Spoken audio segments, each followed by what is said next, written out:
All right, welcome, Buddy Book Club. I'm Dylan here with the Coloss of Clout, Keith.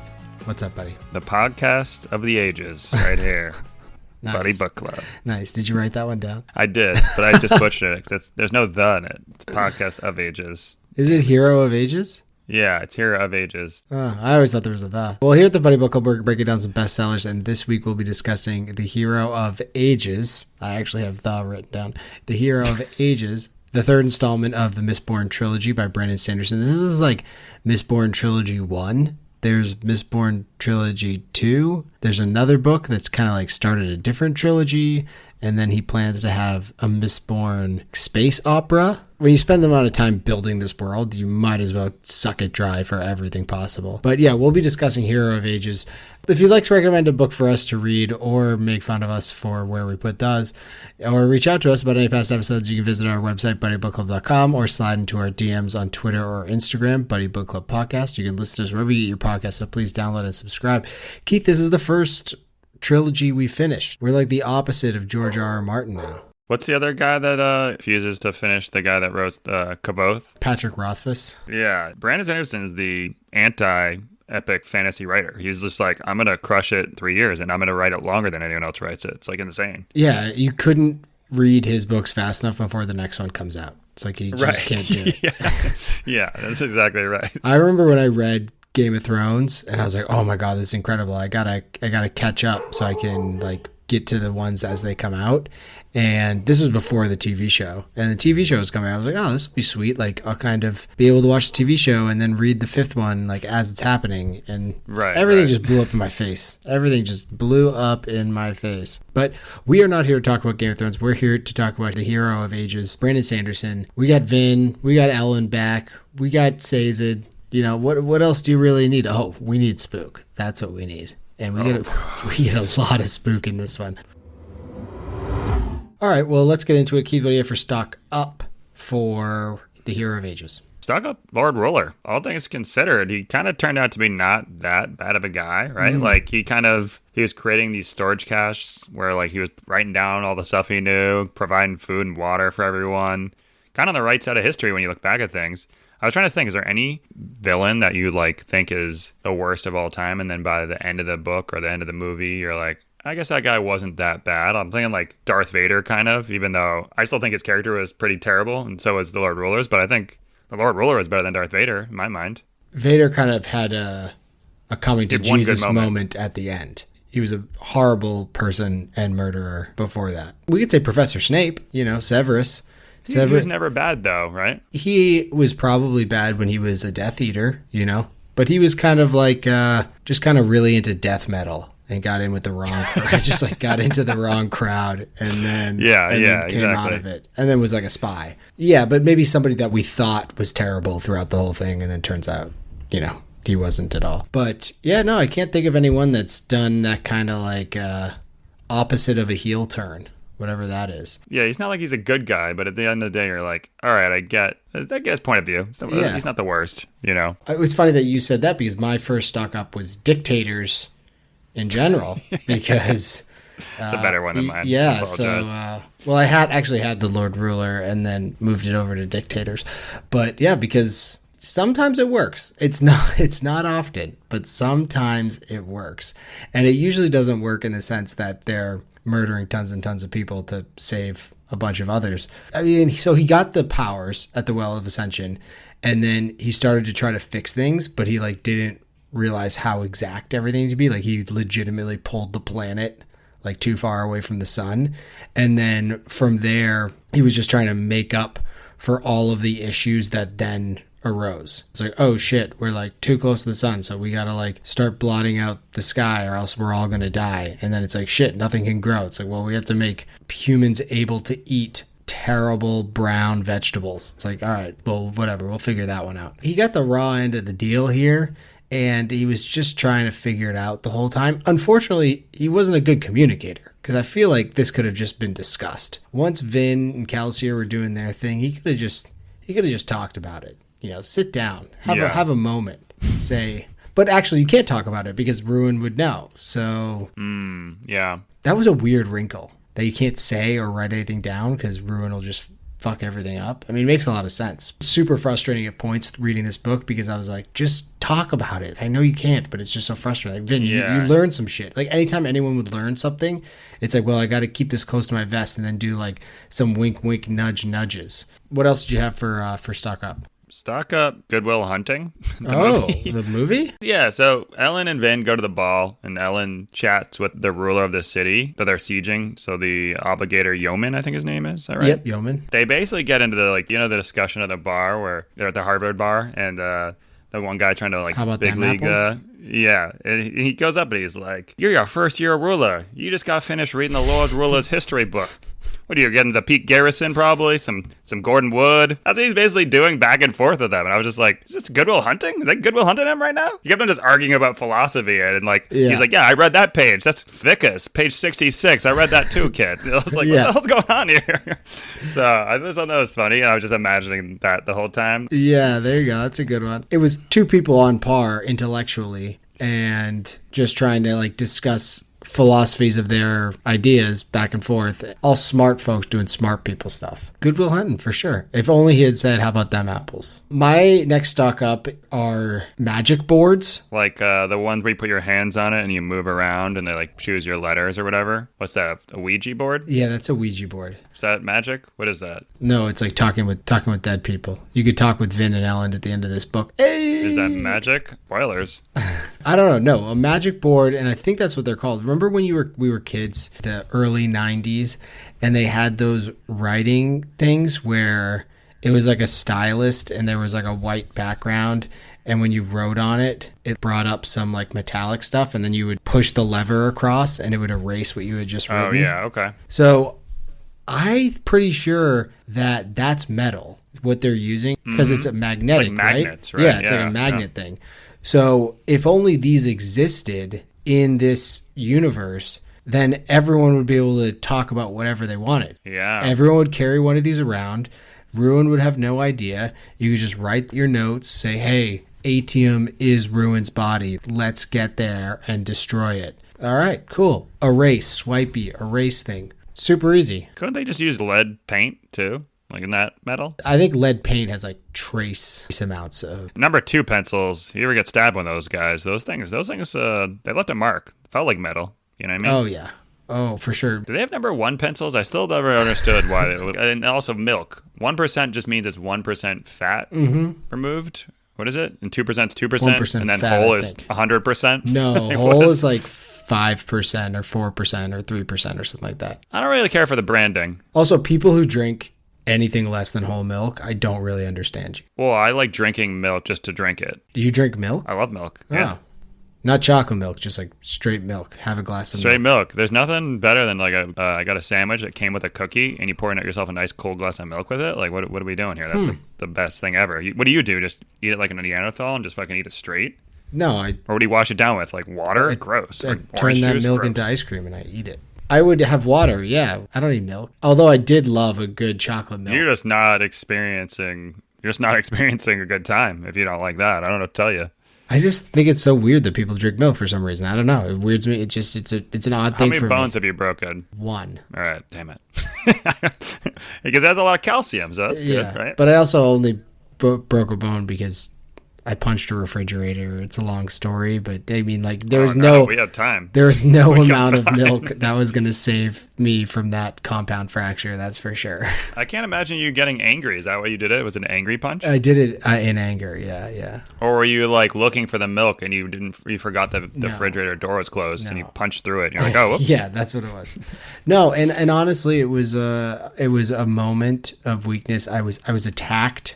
I was attacked outside. By the refrigerator? No, outside of a friend's apartment. And then I was just frustrated that this random person had attacked me. And so I punched the refrigerator and I ended up hurting Why'd you myself punch more the than guy that attacked you? I don't believe in human-to-human violence. I don't believe in attacking appliances, but maybe, yeah. We just have different philosophies, I guess. Also, they could have used those, you remember those other pads where you'd write on it and then peel it up? And it would erase. Mm-hmm. You could, yeah. So either one of those. We just need more of those. And Vin and Ellen could have been on the same page. We could have ended this a long, long time ago. That's Yeah, my opinion. yeah. Did you have any other stock ups? Last one, Monday Slow Jams, stock up. I think I've talked about this before, and Slow Jams with a Z. Sorry, ending with a Z. Oh, But how avant-garde of you. coming off a long weekend, you got that 2-day hangover kicking in. You got the Sunday and Monday hangover. You can't be playing the D-Man country music. You can't be playing good feels. You can't be drinking a Twitty. You're just kind of a little down in the dumps, You're having the case of the Mondays. And you got to throw on the Slow Jams. That's just a playlist of like R&B hits and some good feel music where you're just kind of slow and relaxing. And my guy Sazed was just playing the whole book, just a constant repeat, because he was in the case of Mondays the whole book. Oh yeah. I'm like, I need my guy Sazed back. He's the best character. Like Yeah. I need him back. But he was throwing some like Eric Clapton LP, not the jazzed up Eric Clapton, but the down Eric Clapton. I don't want to say my joke because it's terrible, but Google Eric Clapton and you'll probably figure out what time of his life was the downtime. I think everyone's aware of that. That's not like you're not revealing any secret. Do you have a specific playlist here that you're referring to? Yeah, I do. Because I'd like to. Yeah, I'd like to follow. You want to follow it? Yeah, you may. I had a buddy whose car I was in. Back in the day when you made your own CDs. Oh, of course. And he listens to like hardcore rap and all this stuff, and then he just had AC's Slow Jams with a Z on it, and I was like, "What the hell is this?" We popped it in, and it's all like slow R&B, and we made fun of him forever. And then I was like, secretly, I was like, "Yo, bro, that's the best list I've ever. Like, can I get that copy of that?" I was so into it after that. Throw that in your burner and burn me a copy. I want you to stamp it. I had one called Emo Feels, and that's probably what Sazed was. It doesn't doing ring the off whole the tongue. time. No, it doesn't. It doesn't. My last stock up was acupuncture. So people think it's this, ancient Chinese medicine or what have you, but it's basically what hemalurgy is, right? You take a spike and you stab someone and it makes them feel better or worse. And then people start talking to you in your ears. Yeah. In hemalurgy, you take the spike, you intentionally stab someone in a specific spot that has powers, and then the person that you took the powers from usually dies. They get the powers, so they've stolen their mojo. Straight Austin Powers reference right there. Oh, yeah. Mojo stealing. So it's used to create the Koloss, the Khandra, Inquisitors. I mean, I've never had acupuncture done, and I'm glad now because all they're doing with those needles is stealing your mojo and giving it to somebody else. Odds are they're probably hoarding them and trading those needles on the black market. So they'll be like, wow, this guy's hilarious. Let's put a needle in his funny bone and then we're going to give it to someone else. All of a sudden, you're not funny anymore. That's what happened to me. Not funny anymore. So I'm never going to get acupuncture ever again. You know what the cure for that is? Not punching a refrigerator, but opening it up and pouring yourself a glass of milk. A cold glass of milk. Yeah. When you have a glass of milk, what percentage milk are we drinking? It used to be 1%, but I've been doing 2% lately just because I don't drink as much anymore, and I mostly use it for cereal. Why not whole milk? Whole milk just tastes better. Like 1% is water. Whole milk is just too thick for me. The thing is, you can get used to it. At college, I drank skim milk, and eventually you just get used to it, but it still was never good with the cereal. Yeah, skim milk is actually disgusting. And also, if you're going to drink skim milk, it's probably the same price as whole milk, right? So just buy a thing of whole milk and pour some water in it, and that's skim milk. Stock down, skim milk.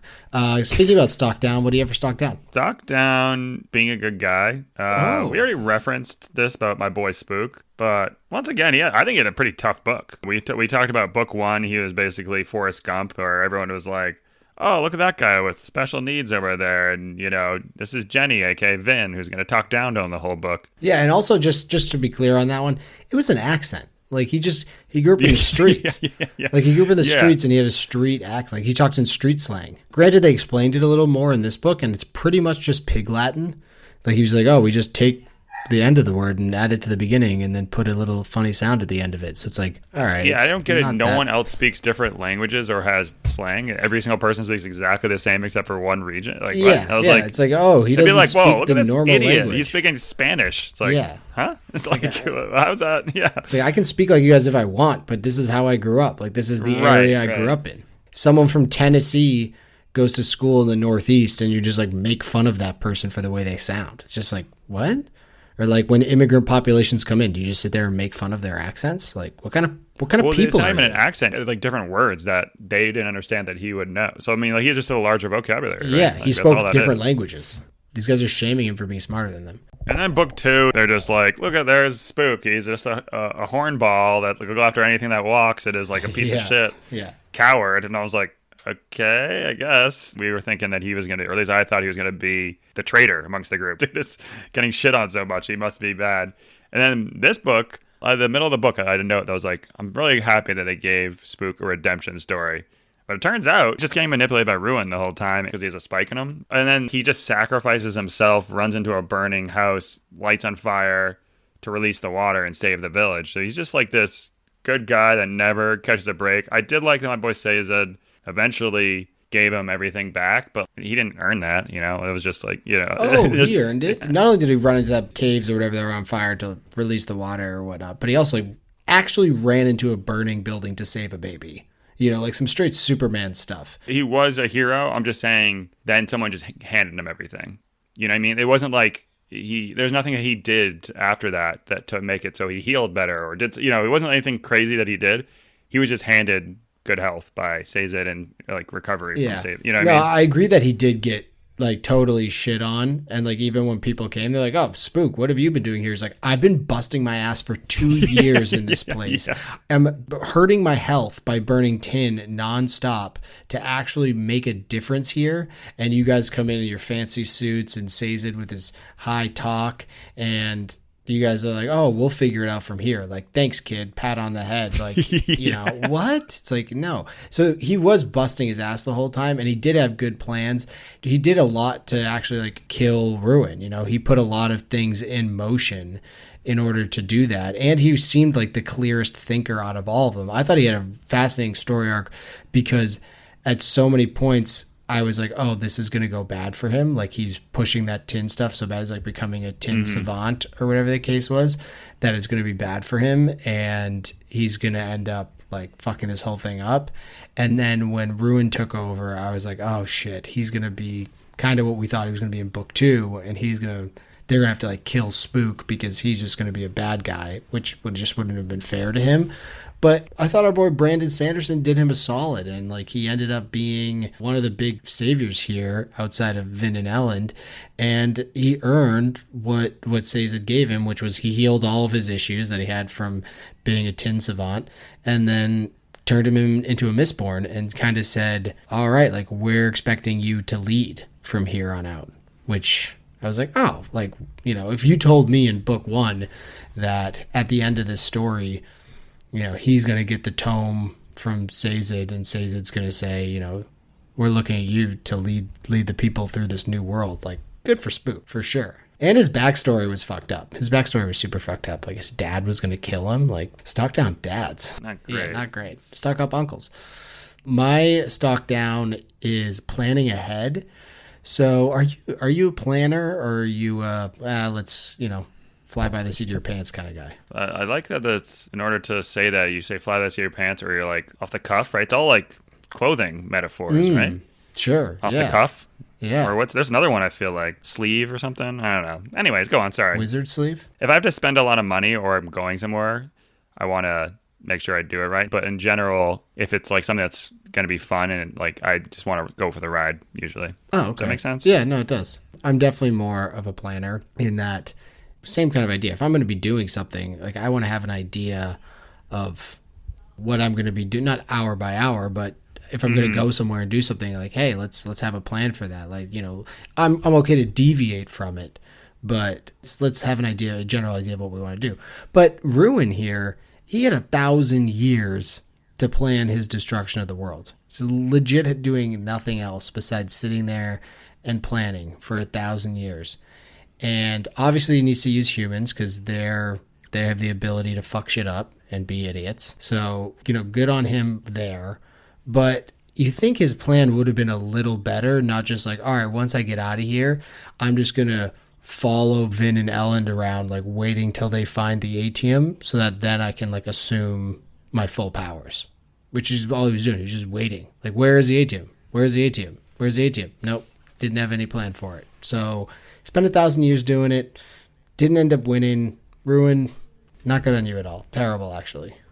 1,000 years. Considering he could control all the Koloss, like, wouldn't you just release the Koloss out on everyone then and be like, go search everywhere and kill anyone that gets in your way for the ATM? Like, that's it, yeah, right? And he's that's got all the Inquisitors. Like, he pretty much is using Marsh to figure stuff out, but he's got all these Inquisitors who are, like, leading his Koloss armies, but they're not finding anything. He has the ability to control all the Inquisitors, all the Koloss, all the Conjure, he's supposed to be like too. Voldemort, though, right? He's supposed to be like weak, like right now. Like, that's why he needs to like keep. Yeah, well, he doesn't have like the ability to take full control, do all the things he needed to get done because he is, he doesn't have the ATM. But at the same time, it's just like, I feel like maybe in that 1,000 years, you should have had a plan for finding your body, which is the ATM. Like, you should have had a plan for that outside of, okay, once I'm released, now I'm just going to try to figure it out. What was he doing for 1,000 years? Like, watching TV shows? Like, old catch up TV on shows? Netflix. Yeah, why not? They had Netflix in the Well of Ascension? He's watching Gossip Girl? They also said whenever you burned ATM, it would go back into the mines. So couldn't you just go back to the mines and pick it all up? No, I don't think that was the case. I know there was something about that where if you burned when you burn it, maybe eventually it grew back or something. But yeah, I guess maybe it wouldn't be instant. I thought it was just like a limited supply because that was his body. But there was something about if you burned it, something happened. Honestly, it was a very long book, and I forget that specific thing. Last one for me was piercings. I know, you have the Prince Albert, but outside of that, you don't have any other piercings, right? Not that you can see. I do have the two, the back piercings. You get them like your crevices on your back. On the lower back. What are they? What are they, hips? I don't know how they fit in there, to be honest with you, but yeah I have those occasionally. Yeah, but what about you? Occasionally you have them.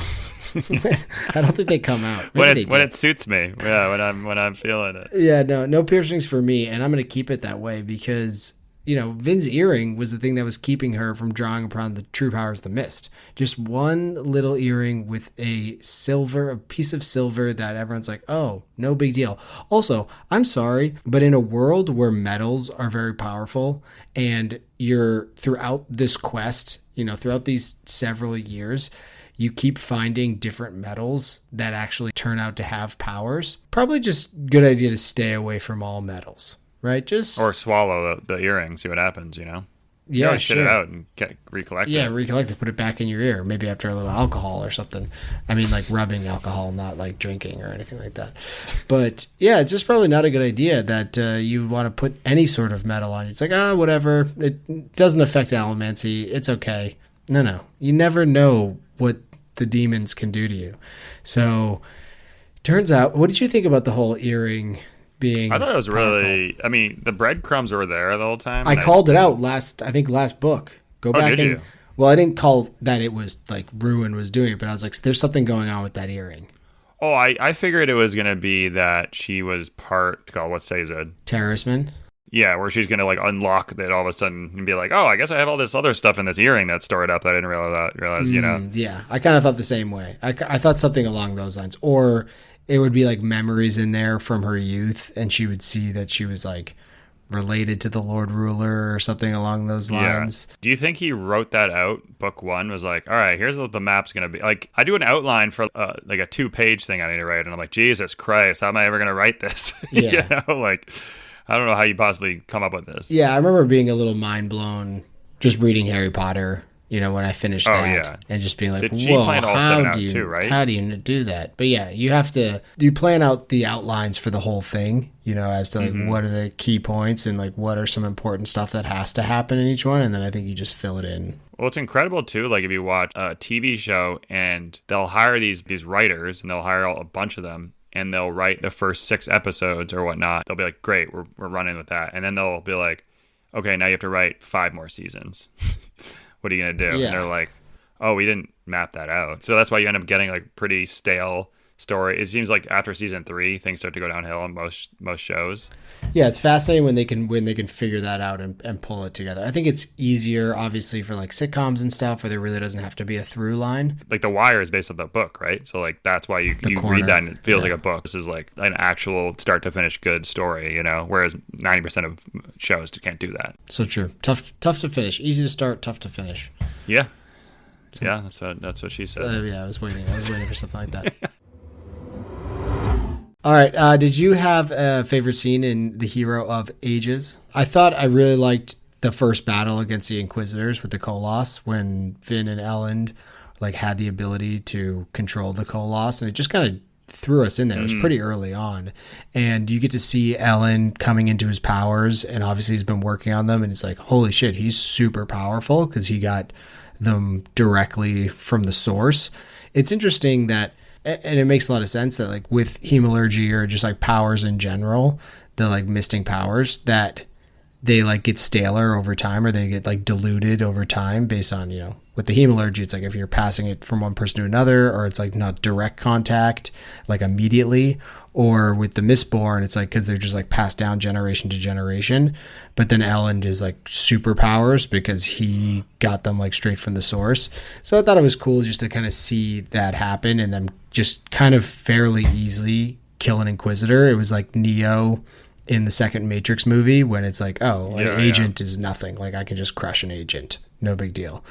So I like that. I dug all the Chandra stuff, TenSoon's imprisonment, him trying to figure out how to talk to the first generation, and like that whole thing I thought was pretty cool. And then it turned out that they were like the Terrace Pac-Man from, when Rashik took the power.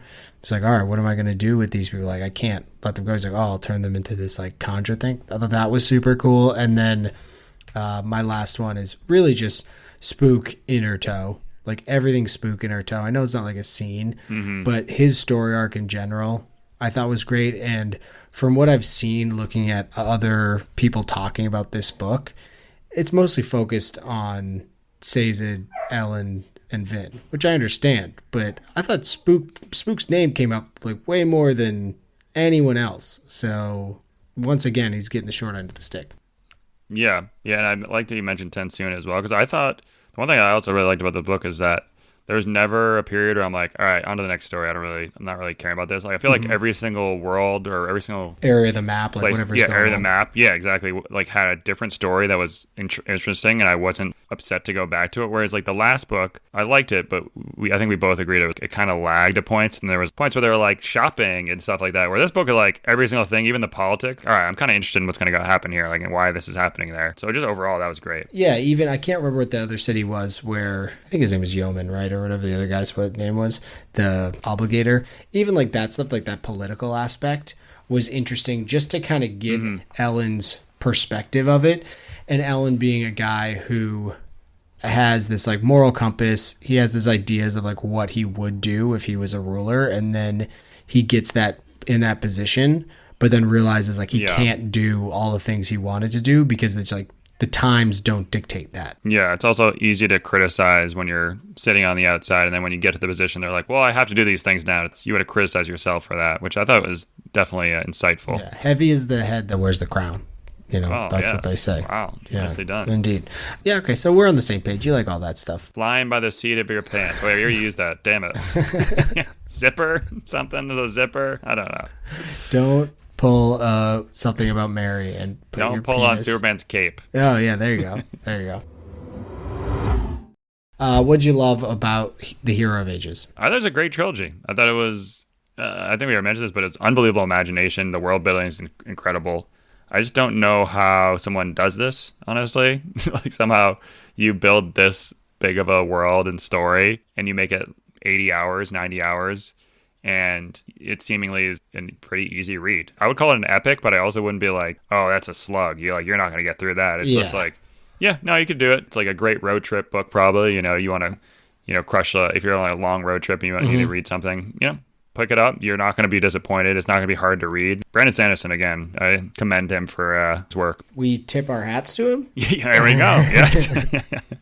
Yeah, I'm with you there. The world building is incredible. I think there's a lot of criticism, about the way that this book ended. Maybe not a lot, oh, really? But I saw some criticism just like, is this, was this wrapped up appropriately? And I honestly think it was. I thought it was fast moving at the end. There was a lot going on for sure. But, Sazed being the hero of ages, kind of going back to all those prophecies and realizing, like, oh yeah, this totally fits in with Sazed. Yeah. Like, how did we not see this before? him kind of being the guy who isn't ready for the power. Like, it's like, oh, like, I'm not a hero. This isn't for me, is, you know, what we all want in our leaders. You know, the person that has to take it on even though they don't necessarily want it, because that just almost shows how fit they are for the job. And I thought him kind of at the end when he's building the world was super cool. It's just like, oh, I get it. Like, this is great. And the whole, you know, Elend and Vin dying, unfortunately, but Elend dying and then Vin kind of fighting Ruin, and then that causes like her and Ruin both to die. But then, you know, Sazed brings their bodies back and they're in this, you know, field of flowers. It was beautiful. But I mean, talk about world building. I mean, there's a whole like wiki, like a big wiki on this world and all of the different powers that are associated. I mean, it goes on for another trilogy and there's more books, because like I was even just poking around it and I was like, wait, they didn't even talk about this stuff. But there's like anatomical maps, and anatomical, I think that's how you say it, I don't know, maps of like how hemalurgy works and like where spikes go that do different powers, like what kind of metal the spike has to be. It's like imagine like not only the words on paper, but the amount of just research on stuff that isn't real, like research in your own brain. Like he's just sitting there thinking about all this shit. And I'm not going to just shit on J.K. Rowling or something, because her world is amazing as well. But, you know, she like comes up with a money system and a sport, and it's like, oh, that's pretty cool. But this guy's created clicked it. Yeah, of course. This guy's created everything. So yeah, I loved it. I thought it was a great finish to it, and there was just more to learn. Usually in these things, it's like, all right, you learned everything the first two, and then it's like, we're just going to finish up the story here. But there was so much more, whether it be like with the hemalurgy or how the Koloss work or how the Khandra works, like all that stuff I found to be pretty fascinating. I also love a good treasure hunt, and the book kind of does start with Elend and Vin just trying to find all these different caches and follow in the steps of the Lord Ruler. They kind of realize, oh, he might have had a good idea here, and like maybe he wasn't as bad as we thought. And it you know, advances more and more, and they're trying to figure out where these caches could be. Will it lead us to the Atium? And I just like any sort of treasure hunt, whether that's Nick Cage and National Treasure. That'll do it for me. Right. I like the Boys and the Goonies. That does it for me. Even in Little Angels and Demons, some Dan Brown. When I first read those books, I was like, oh, this is super cool. Or Da Vinci Code, whichever one fits your bill. But yeah, good treasure hunt always does it for me. What else do you love? Yeah, to tie back to what you said about Sazed, I think he was my favorite character in the first two books. And him becoming the hero of ages, I thought there were breadcrumbs given to that occurring and was fitting. It wasn't like Game of Thrones, where we referenced earlier, where they just decided to like have Jon Snow not kill the White Walker over there just because they wanted to avert expectations, I think is the words they use. Whereas this one's like, oh, I didn't see that coming, but I also saw it coming. Like, it made sense, you know, at the end when they explained it, you're like, oh yeah, that makes perfect sense. Another show I want to tie it back to that was terrible is Lost, where they have like a million things that you're like, I don't know why this is happening, but I'm sure they'll explain it. Yeah. Whereas this, like, stuff I didn't even think about, he's like, no, I got to make sure you understand why I put this in the book. I'm going to explain it. Yeah, no loose ends. Like, no loose ends. Zero Lost loose was ends. Only loose ends. Yeah. So that was awesome as well. And usually when you're this good at world building, the characters kind of lack. They're usually just kind of cliches, or their story arcs are pretty obvious. Or this is like, there's a lot of unexpected twists and turns and different. You never knew what was going to happen next, like ever in this, which is rare, I think, to have both the ability to be able to create a good character like arc and also be able to build a world. So yeah, again, props there. Props to you, Sanderson. And lastly, for love, I love that in the beginning of all these chapters, so this is kind of a thing throughout the series, is there'd be like excerpts from whoever Rashik's uncle was, the guy that was going with Alendi or whatever the guy's name was, who is supposed to be the hero of ages. You know, there's like excerpts from his journal, which kind of outline the hero of ages. So that was happening at the beginning of the chapters in the first two books. And then in this book, we're getting like Sazed reading these. Which you wouldn't know if it wasn't the audiobook, right? I don't know. Yeah, I don't know if you would or you wouldn't, but it was also just like fine. Like, he is the terrorist. I think it was his voice doing the other ones too, so it kind of went in sync with that. But it was good because in this one, when they're doing it at the beginning of the chapters, it's explaining a lot of the things that we haven't learned yet. They're using that for like exposition. We got like Basil exposition. It made much there. more sense. So it was good in this one because the other ones were like, what does this all mean? What does this all mean? And then in this one, he's explaining it. But then only at the end do we figure out it's from the tome that like he wrote as God, explaining the history and the magical elements and whatnot to Spook or the rest of the world, like whoever's going to read this book. It's kind of explaining the world he built, and it fits in the narrative really well because it's like, oh, now I get it. Like that's the book that Sazed was writing when he became God. But it also fits really well because it's exposition as like what is actually like happening with the Koloss and with the Khandra. Like it explains all of that stuff. So I thought it was not only really good for the story, but it was also just super helpful reading along because it was like, oh, now I can kind of get it. Because otherwise I feel like there could have been a lot of confusion. Which, speaking about a lot of confusion, if we're going to get into hate, I didn't hate a lot, but I will say that it's a bit complicated. This whole world, it's incredible, but it is a bit complicated, and I did feel like I needed a reference book at times. They'd be talking about hemalurgy and like this spike goes here and that goes there to like pewter, and I'm like, oh shit, like I don't know, this is a lot for me. So sometimes I have to like pause it and kind of like let that sit through my head, which is like the audiobook version of rereading a page. But I feel like that's just kind of par for the course in a situation where there's just so much going on in this world that it's hard to keep up. Yeah, I agree. When Vin becomes like a mist god or whatever, some of that in the what was it called, Passenger or something? What was the name for Preservation? Preservation, like that stuff was like, I'm a little confused by this. I'm not gonna lie to you, but again, the story itself was so good. Otherwise, Preservation and Ruin were both gods, but then they had human bodies. So I was like, wait, was this like someone that had taken the power in the past? Like, are they the original gods, or is this like happened a few times and people have taken Ruin's power and also taken Preservation's power? Like, I didn't really understand, because it's like when Preservation died, it was like if you had stayed around, you would have seen a body in the ground. It's like, wait, what? Really? How does that work? Yeah, it was definitely explained. I just didn't understand it, so that's the problem. After I read this book, I needed someone to like tuck me in and just explain to me a couple of things. Like, Daddy, why did Preservation have a body? It's like, oh, okay, well, in the Old Testament, if you read Luke, section 4:7. Section 9. I honestly don't know how the Bible works, but yeah, that's what I needed. Did you hate anything else? The only other thing I hated, and I mean, I think it's basically because this is supposed to be like when you're doing a siege, they didn't have superhuman people that could jump in there and do sieges in the old days. But I still don't understand. Like, they get to a place, I just like, hey, go in there. You have two Almancers who have like are absolutely filthy at fighting. Go in there and assassinate them. I'd be like, hey, listen, bud, we're going to your ball. We're gonna dance. And here's what we're gonna do. We're gonna make a partnership. I'm gonna give you all these things, and if you don't, I'm just gonna murder you, and I'll put someone in that's gonna listen to me. Like, this, my boy JFK. Like, I did the same thing to him. Like, you know what I mean? So, who's they, Keith? Who do you think murdered JFK? Big businesses did that. They're like, oh, you don't want to go to Vietnam? Oh, that's funny. Apple. Yeah. Stephen Jobs. That's who did it.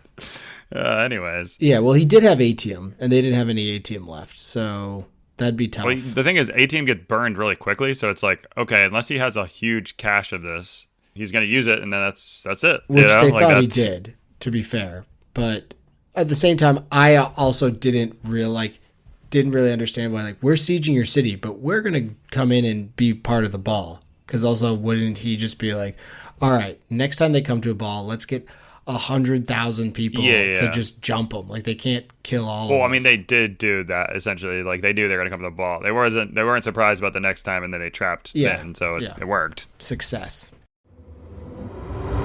So Keith, that'll do it then. Hero Ages. Would you recommend not only this book but this series? And it's a slog in the sense that it's like you said, 80 hours of your life. So would you suggest someone spends 80 hours of their life listening to this or reading it? If you like this genre, I think you have to read Brandon Sanderson at this point. I've read enough to know that I think he's a top tier guy. I think the first one, as you mentioned, is probably the best one, and if you really like that, then definitely do 2 and 3. I think 3 is better than 2, but 2 is kind of needed for 3. So I'd recommend it. I definitely think that you can't go wrong. And I think at this point, I haven't read a bad Brandon Sanderson book. And I've read probably like 6 or 7 of them. So, jeez, so you spent half of your life reading Brandon Sanderson books. Pretty much. Yeah, pretty much. Yeah, I agree with you. I mean, I'm a fan for sure. It has awesome magical elements that are very unique. And it's something that, you don't see that often in fantasy necessarily. The thing I like most is that each book is its own kind of standalone story. They have clear endings, but you want to read the next one. And another thing that I loved about this book that I didn't really talk about was a lot of times they do this in trilogies where it's almost like an episode of like Mythbusters. Like when it comes back from commercial, they spend the first 10 minutes like explaining what they did before the commercial, and then it's like 2 minutes of new content, and then you're back to a commercial again. This doesn't do that at all. He has such a great way of weaving in what happened in the past books into these current books. I didn't read the wiki for Well of Ascension or anything like that. I just went into it after not having picked up this trilogy in 6 months. And we read this 30 books ago. Yeah, like I haven't read in like 6 months or something. And he did such a great job of weaving in what happened that I didn't even feel like he was just telling me what happened again. Like, I know I already read that. It felt supernatural within the story that I honestly don't even know how he did it. Like, because I wasn't bored at all. And it also wasn't like, oh, right, he's explained to me what happened in the last book. It's like what's happening currently, but also using past references to like remind us. So love that. Yeah, I'm a huge fan. This is actually my first foray into Sanderson, this series, and I will continue. I got a Way of Kings or something. Is that what it is? Yeah.